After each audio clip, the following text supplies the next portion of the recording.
আচ্ছা, এখানে যে ফতে আলী বাবা মাজার কোথায়? কবর অনেক বড় লম্বা। ও, এই জায়গার নাম কি ভাইয়া? এটা হলো bypass Tulsiganga bridge. Tulsiganga bridge. তো ওখানে হলো বিশাল বড় কবর আছে। কত দিনের কবর? আমরা তো জন্ম হওয়ার আগে থেকে দেখতেছি বা বাপ দাদারাও দেখতেছে। তাই? হ্যাঁ। আপনি কতদিন ধরে দেখতেছেন?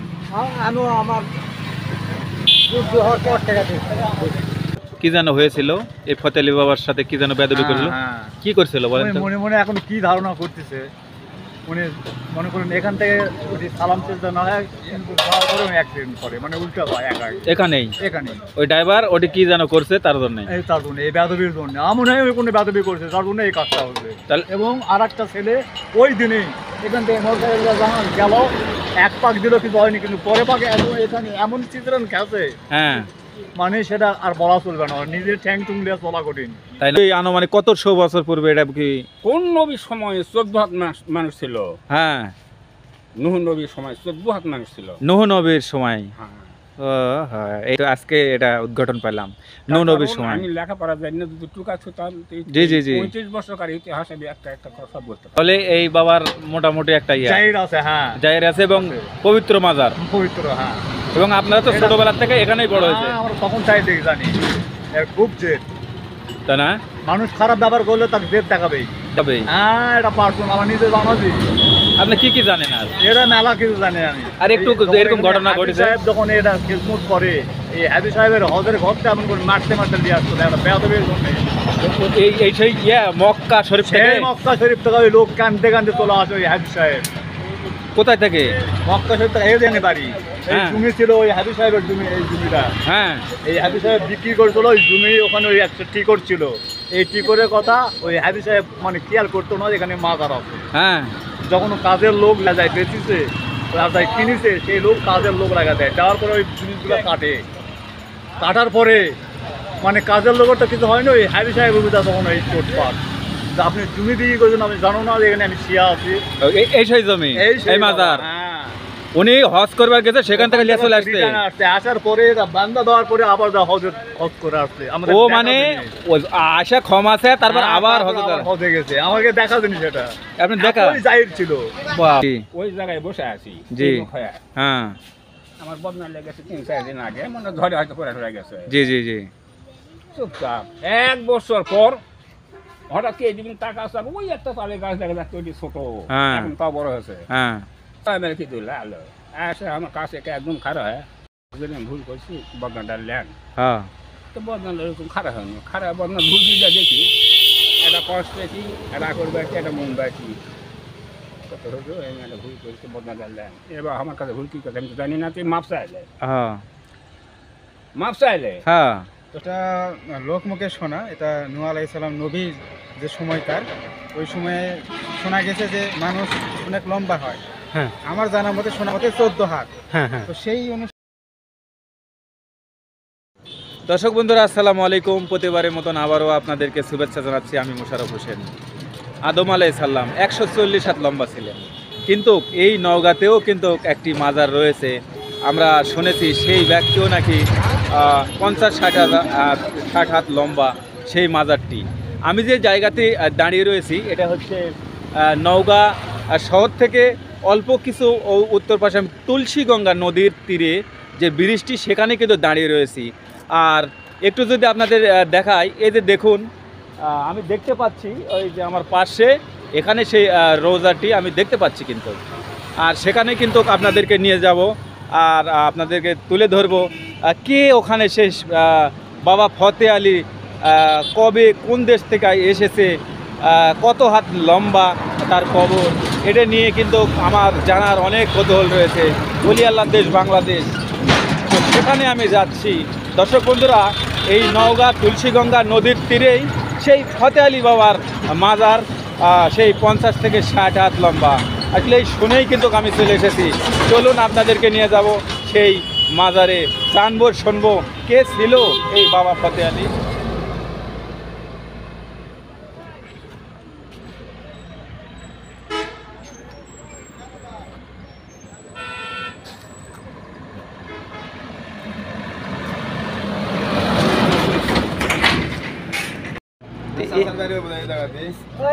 ওটা হোক, শোনেন চাচা, এখানে যে ফতে আলী বাবা মাজার কোথায়, কবর অনেক বড় লম্বা। ও, এই জায়গার নাম কি ভাইয়া? এটা হলো bypass Tulsiganga bridge. Tulsiganga bridge. হ্যাঁ, bypass। তো ওখানে হলো বিশাল বড় কবর আছে, কত দিনের কবর? এটা হচ্ছে আমরা তো জন্ম হওয়ার আগে থেকে দেখতেছি বা বাপ দাদারাও দেখতেছে। তাই? হ্যাঁ। আপনি কতদিন ধরে দেখতেছেন? আমি আমার যুদ্ধ হওয়ার পর থেকে আর কত বছর পুরাতন এটা কবর? 100 বছর আপ হবে। 100 বছর? হ্যাঁ, 100 বছর হবে, এরকম হবে। আচ্ছা দেখি, তাহলে এই পাশে না? হ্যাঁ, এই যে পাশে রাস্তা জানেন। আচ্ছা, এখানের স্থানীয়রা তারা কিন্তু বলেছে যে এই তুলসীগঙ্গা নদীর এই যে পাশ দিয়ে কিন্তু নেমে যাচ্ছি আপনাদেরকে নিয়ে।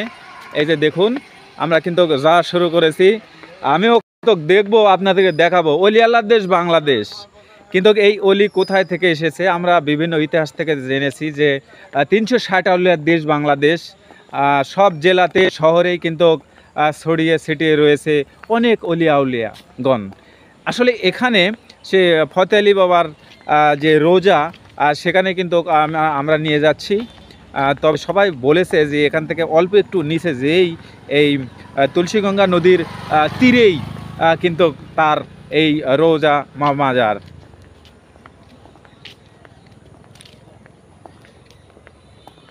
তো যাওয়া শুরু করেছি। দর্শক বন্ধুরা, আমি কিন্তু সেই কাঙ্ক্ষিত সেই রৌজা বলেন, কবর বলেন, মাজার বলেন, সেখানেই আসতেছি। আসলে এই জেলা শহর কিন্তু এই নওগাঁ জেলা, এটা আমার নিজ শহর। মনে করতে পারেন এটা আমার গ্রাম, কিন্তু আমি কখনোই জানতাম না যে এখানেই রয়েছে সেই 40 হাত বা 60 হাত 50 হাত কবর।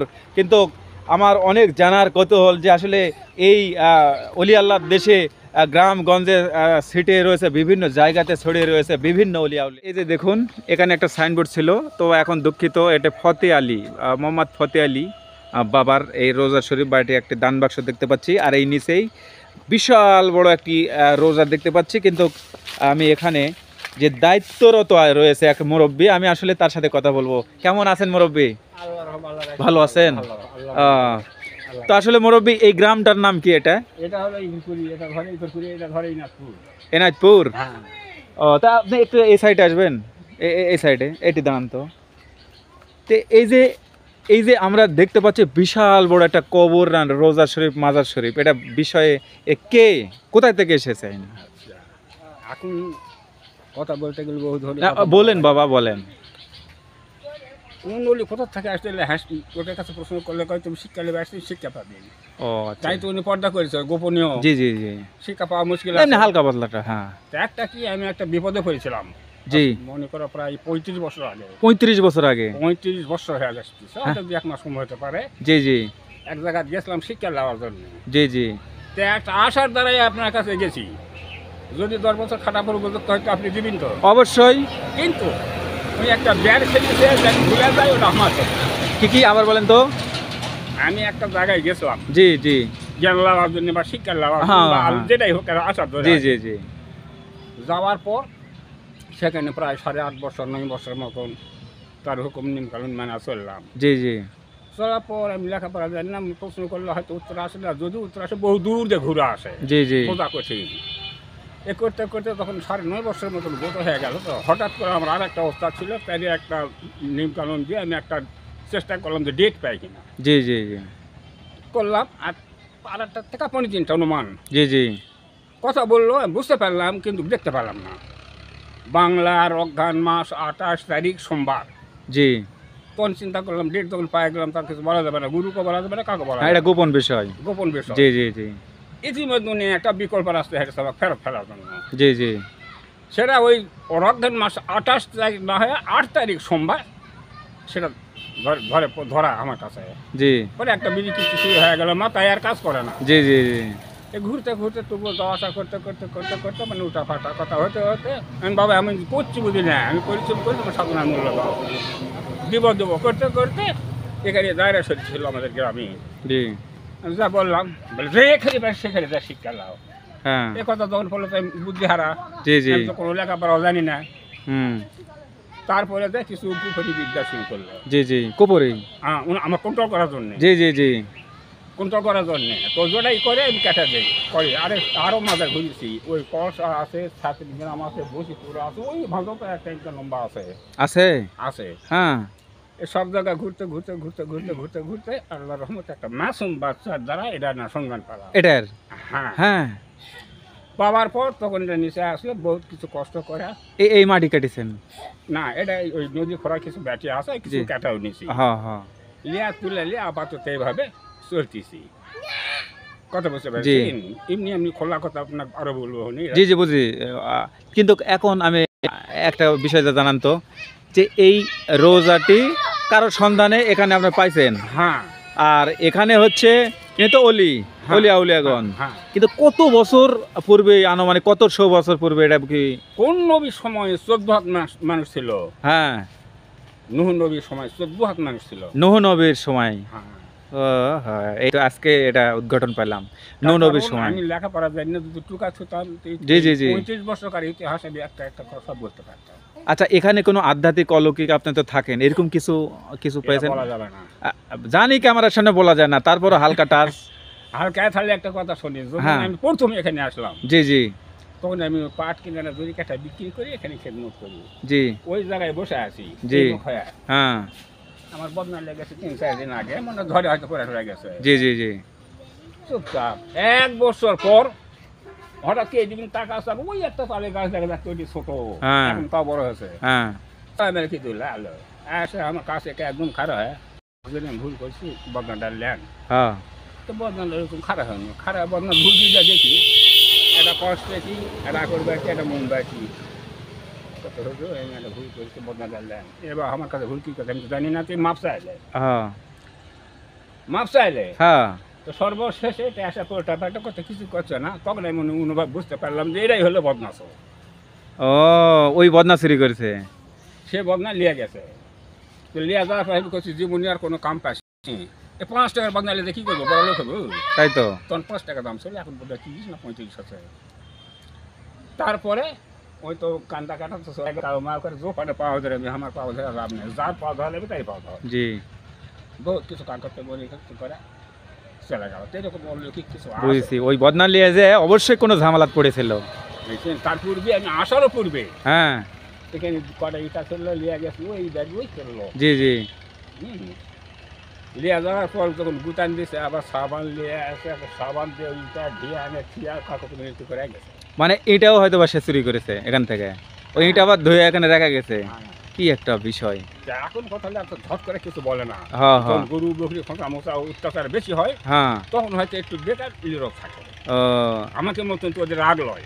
জি জি, উনি দেখাও দেন, কিন্তু এটা ক্যামেরার সামনে আসলে আমি বুঝতে পারছি আপনি কি বোঝানোর চেষ্টা করতেছেন। যাই হোক, হ্যাঁ এই তো ওই আমার বাসার রাত্রে কাপড় নিয়ে গেছে, হ্যাঁ হ্যাঁ আমি বসে রাতে, রাত্রে এই চারিদিকে ঘিরে আসলে সুতা টাঙ্গানো আছে, হ্যাঁ ওই বাবা এই কাপড় আসলো, হ্যাঁ আমার নগর থেকে একটা লোক একটা টস দিয়ে গেছে, হ্যাঁ তাই আমি ওই টস নিয়ে ভরে আসি, জি মকরাবের নামাজ বাইরে দিয়া পড়ি, দিনের বেলা থাকে করি, ওর ব্যাট থাকলে বাইরে করি। জি জি জি ফজরের সময় চলে আসে, ফজর আদান দেওয়ার সাথে ওর থেকে আসে টস, মানে কে রে আলো নাই, হ্যাঁ তারপর টস না কাপড় নাই, তারপরে নিচে আসা দেখি ধরে খুলে দিছে হ্যাঁ ওই ইয়া সুই, খুলে দিয়ে কাপড় তুলিয়া চলে গেছে। এক্সট্রা একটা কাপড় আমার কাছে ছিল, এটা একটু দিয়ে তখন তাল্লাশি শুরু করলাম। জি তারপরে এক ছোট্ট একটা শোল এত বড়, জি জি বলছে, দাদারও ওই লুজি ওই দলের উপরে কাপড় আছে ওই যে ব্রিজের নিচে, জি তো ওখানে যাই নামলাম এতখানি পানির, নামা কাপড় টান দিয়ে নিয়ে আসলাম, তো নিষ্কার এটা ওটা নষ্ট হয়ে গেছে, ওই কাপড়টা ফেলে দিয়ে গেছে, আর এই গায়ে যে তোর কাপড়টা ভালো ছিল ডালিয়ে গেছে। জি চুরি। হ্যাঁ দেখো তো তাহলে। আচ্ছা চাচা, অনেক কথা হলো, যে এটা কয় হাত মাজার? 14। চল আসলে আপনি একটু জানতো, একটু দেখান তো, ওই পার আমরা যাওয়া যাবে ওই সাইডে? হ্যাঁ হ্যাঁ যাবে না কেন, আচ্ছা। জুতা খোলা রাখা যাওয়ার নিয়ম। আচ্ছা, এটা তো বিষয়। তো দর্শক বন্ধুরা, এই যে দেখুন সেই রোজা,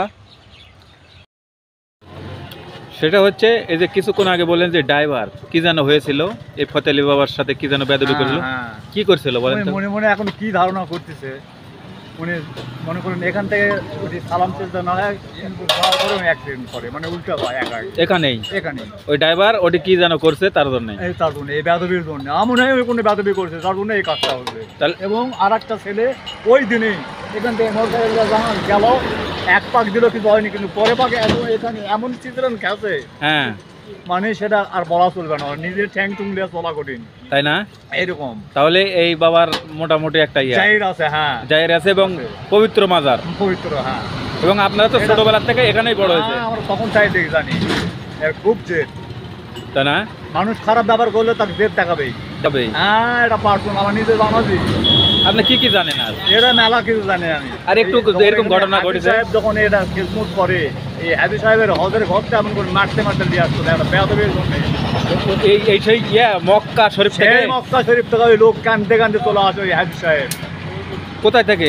মক্কা শরীফ থেকে এই জানি বাড়ি এই হ্যাঁ। জমি ছিল ওই হাজি সাহেবের জমি এই জমিটা হ্যাঁ এই হাজি সাহেব বিক্রি করছিল ওই জমি ওখানে ওই একটা টিকর ছিল এই টিকরের কথা ওই হাজি সাহেব মানে খেয়াল করতো না এখানে মাজার আছে। হ্যাঁ যখন কাজের লোক লাগায় বেঁচেছে রাজায় কিনেছে সেই লোক কাজের লোক লাগা দেয় দেওয়ার পরে ওই জিনিসগুলো কাটার পরে মানে কাজের লোকের তো কিছু হয় না ওই হাজি সাহেব অভিযোগ তখন ওই চোটপাট আপনি জমি বিক্রি করছেন আমি জানো না যে এখানে আমি শিয়া আছি এই সেই জমি এই মাজার হ্যাঁ উনি হজ করবার গেছে সেখান থেকে লিয়ে চলে আসছে। রিটার্ন আসছে আসার পরে বান্দা দেওয়ার পরে আবার হজ করে আসছে আমাদের ও দেখা মানে জিনিস। ওই আশা ক্ষমা আছে তারপর হ্যাঁ, আবার তারপর হজ আবার হজে গেছে আমাকে দেখা জিনিস এটা আপনি দেখা? এতই জাহির ছিল।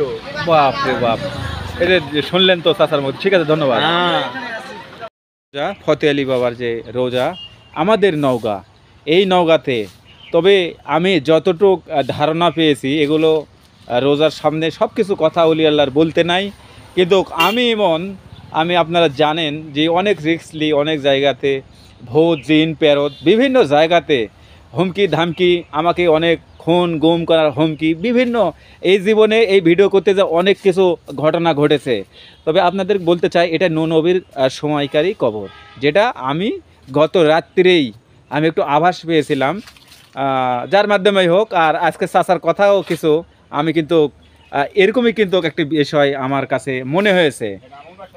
এতে দেখুন সুন্দর একটি কবর, তবে এই কবরটি দেখুন একদম ফাঁকা জায়গাতে, এখানকার নাই। এদের দেখেন তুলসী গঙ্গা নদীর তীরেই কিন্তু এই কবরটি, এখানে কিছু বটবৃক্ষর গাছ রয়েছে।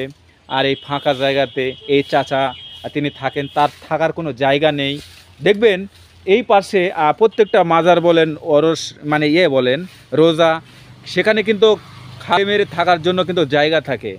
এখানে একটা ছোট্ট একটি কোণো ঘর, আর দেখুন এটা লোকাল একটি টয়লেট, কিভাবে এখানে এই চাচা থাকে দেখুন, ছোট্ট একটি ঘর।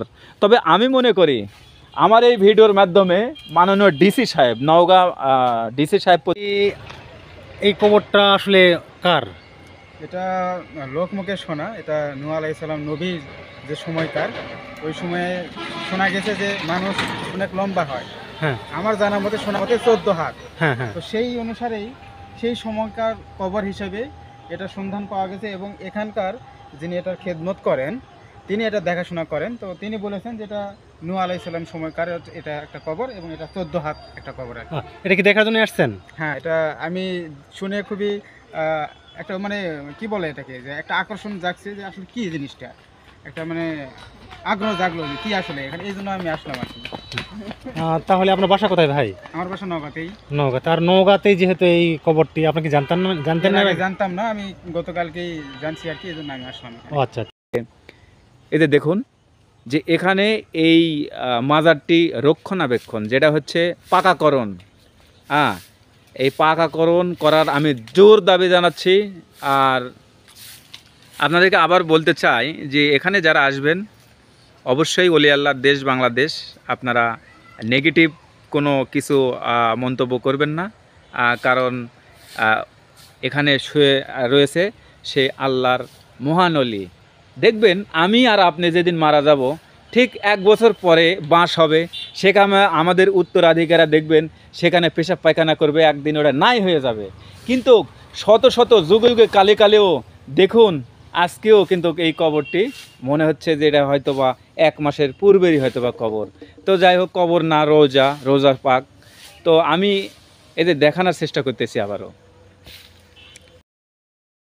হ্যাঁ, মাজার ভাঙতেছে। যে ভাঙিছে না, হ্যাঁ, 31টা বড় মাজার ভাঙিছে আমার। তো জি এটা তো আমাকে মতো লাগলো ঝটপট মারামারি করবে, না, এমন সময় দিবে যেমন বদনার একটা গল্প করে শুনে জি জি জি, 1 বছর পর ওই টেরি পাবে না কেউ। কিছু তো হবেই। হ্যাঁ, এখন তো এই মাজার ভাঙিচ্ছে, এদেরকে কি বলবেন না? করতে দোষটা কি আমার করতে যে একটা তুমি মেলে সব খারাপ কথা বলতেছি আমি কিন্তু। জি জি, আমাকে বলতেছে তার খেদমত করো, নামাজ পড়ো, রোজা করো, সব কিছু করো, মানুষকে খেদমত করাটাই হলো বড় মেন জিনিস। জি জি, আর সে জায়গাতে আমরা যদি নানান কিছু করি তো সে দোষটা ওর করে না, ওই দিকে দোষ, এটা আমার দোষ, আমার আপনার দোষ। আমাদের দোষ। জি, তা আমরা যদি দোষ করি আর তাদের উপরে যদি দোষ দিয়ে তাই ছাড়বে? অবশ্যই ছাড়বে না, 6 মাস হোক, বছর হোক, 2 বছর তার হোক, তকদিরে পোকা ধরবে। এই পাবে না। ইয়েস, বুঝতে পারছেন, মেলা কথা আছে, এরকম কথা বলা যাবে না। যেমন একটা লোক আমার বলেছিল তো ফলনাথকে ঠেকায়, না, এটা খারাপ কথা বলেছে। হ্যাঁ, জি, 60 টাকার ব্যাপারে, হ্যাঁ, বেশি টাকা না, 60 টাকার ব্যাপারে একটা অনুষ্ঠান করে আর মাসলে আমার কাছে থাকবে, লাগলে আমি করবো। বলা হয় না এই সমস্ত কথা, না বলেন, সমস্যা নাই। শব্দের মধ্যে ফটোস ফটোস আমি, হ্যাঁ হ্যাঁ, এরকম কথা বলা যায় না। ঠিক আছে। এই কথাটা প্রকাশ হবে তো এই যে আপনি এই ছোট্ট একটা কুড়ো ঘর থাকেন, একটু চলেন তোর সামনে। না, ঘরের মধ্যে আপাতত না না না, ওটা না, যে এই ঘরের ভিতরে আপনার থাকতে কষ্ট হয় না? ছোট্ট একটি ঘর। দরকার বলে আমি দেখাচ্ছি, অসুবিধা নেই। না, আমি ঘরের ভিতরে যাব না, এই ঘরটা জি এত ছোট ঘর, আপনার কষ্ট হয় না? কষ্ট হলে কি করবো, আর করার কিছু নেই। কেউ এটা রক্ষণাবেক্ষণ বা আবাসন করে দিচ্ছে না আপনার? না, পুনর্বাসন করে দিচ্ছে না? না, মানুষ নাই যেটা আসে 2-4 টাকা আগে যখন সস্তা আসলো, 4 না দিয়ে না, তখন অনেক কিছু করেছে। আর এই যেটি আনা সমিতির একটা লোক ছিল, জি, উনি টিন দিছিল 8 খান, 8 খান। চাকরি দেখা দিয়ে ডালে বেড়াতে আসলো, মাঝখানে আসার ঠকি ছিল। আপনার বাড়ি কি এখানেই? আমার বাড়ি দেখে যাবে না, আমার কত চলবে না, তিনি বেড়াবে। আচ্ছা হোক, হ্যাঁ বলেন। দেখুন এই চাচা মিয়া, আমি আর কথা বলবো না আপনার সাথে, আপনার এই বাড়িটা আমি দেখাবো, মানে যেটা আবাসন দেখেন, ছোট্ট একটি, কত কষ্ট করে তিনি এখানে খাদেমের দায়িত্ব পালন করতেছে। আমি আপনাকেও ধন্যবাদ জানাই, তা আপনাকেও আমি সালাম, আসসালামু আলাইকুম। ওয়ালাইকুম আসসালাম রহমতুল্লাহি ওয়া বারাকাতুহু। আল্লাহ পাক রহম করুন ওলিদের উসিলায়। ওলি আল্লাহর দেশ বাংলাদেশ, এই বাংলার জমিনে 360 আউলিয়ার দেশ, 360 আউলিয়ার দেশ এই বাংলাদেশকে বলি, কিন্তু এটা অসংখ্য, 360 নয়, আমি যদি বলি 3 লক্ষ 3 কোটিও ফুরাবে না। আনাসে কানাসে আমরা জানি না, সব জায়গাতেই এইভাবে রয়েছে মহান অলির দরবার শরীফ এবং রোজা শরীফ, খানকা শরীফ, বিভিন্ন জায়গাতে কিন্তু রয়েছে। আমি তাদেরকে স্বাগত জানাই।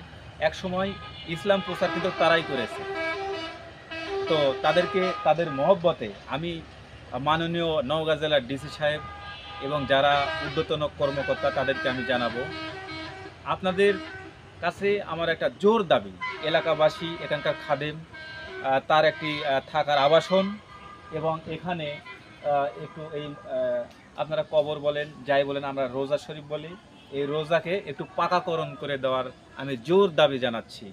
ঠিক আছে, আমি মোশাররফ হোসেন ইমন, আমি আর বেশি কথা বলবো না, যেহেতু এটা আমার নিজ শহর, নিজ গ্রাম মনে করব। আমার এই বেড়ে ওঠা এই নওগাঁতে, আমি নওগাঁ কৃতি সন্তান, কিন্তু আমি জানতাম না যে এখানে রয়েছে সেই নবী সময়কার একজন মহান আল্লাহর ওলি।